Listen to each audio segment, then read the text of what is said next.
Fewer than 3% of police killings in America result in a charge, not a conviction, a charge. 97% walk away without ever being formally accused of a crime. The country calls this a courtroom failure. It isn't. And once you see where the failure actually happens, you're not going to be able to unsee it. Hi everyone, I'm Naomi. Welcome back to the Black Metrics. Peace and blessings to the ancestors, the elders, and the builders watching. Today we're walking through the machine that produces that 97%, and we're going to find the switch we've been missing. The single most powerful actor in whether a police killing produces a charge is not the judge. It's not the jury. It's the local prosecutor, the district attorney. The DA holds nearly unreviewable discretion. They decide whether to bring charges at all. They decide what charges to bring. They decide how hard to pursue them. That is the hinge. That is where the machine turns. And here is the part almost nobody tells you. The district attorney is elected. Here's how we know it matters who sits in that chair. Black women make up about 1% of this country's elected prosecutors. 1%. But from 2013 to 2025, Black women accounted for 8% of prosecutors who charged an officer in a police killing, 9% of prosecutors who secured a conviction. Read that again. 1% of the seats, 8% of the charges, 9% of the convictions. The identity of the person in that chair measurably changes whether accountability happens. That is not a coincidence. That is the whole argument. The prosecutor is the biggest lever, but they're not the only one. The sheriff runs the local jail and shapes local enforcement. The sheriff is elected. The city council and county commission fund or starve every oversight body meant to review misconduct. Elected. In most states, judges are elected too. At every hinge point of the accountability machine sits an office filled by a vote. The machine is not operated by fate, it is operated by officials. And officials are chosen. Now here is the other half of the story.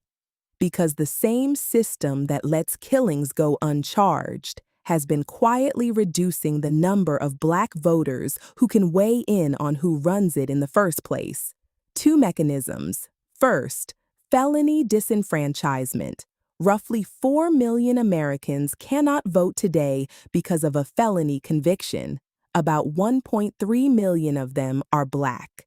Nationally, 1 in every 22 Black adults is disenfranchised this way.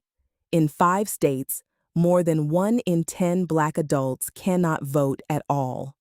Second, prison gerrymandering. Incarcerated people are often counted, for districting purposes, as residents of the rural districts where the prisons sit, not the home communities they came from. Their demographic weight inflates the political power of the districts that cage them and drains it from the communities they were taken from.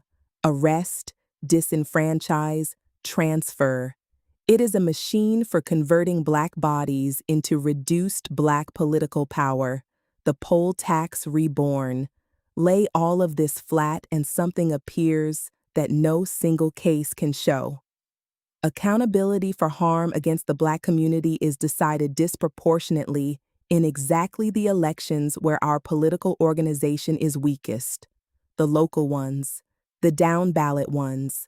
The primaries almost nobody votes in. The absence of accountability is not primarily a courtroom failure. It is an electoral outcome, produced upstream of any trial in races that were winnable and were not won. That is a devastating finding, and also a hopeful one, because an electoral outcome can be changed by electoral organization. So here is what I want you to walk away with. Know who your district attorney is. Know who your sheriff is. Know when each is next on the ballot and know who is challenging them. Then organize even 10 people to vote in that race with full knowledge of the candidates' records. And keep those 10 people organized after the election. because placing the right prosecutor in office is the down payment. Accountability is the work between elections, showing up, tracking what they deliver, and when they fail, primarying them and replacing them with the same organized bloc that put them there. Grief is the fuel. The prosecutor's election is the engine. Connect them. The full breakdown is in this week's blog on the Black Metrics. The deeper blueprint is in Political Sovereignty, Volume 7 of the Sovereignty series. Links are in the description. If this changed how you see even one race in your county, share it with one person who needs to see it too. I'm Naomi. From Data to Destiny. Peace.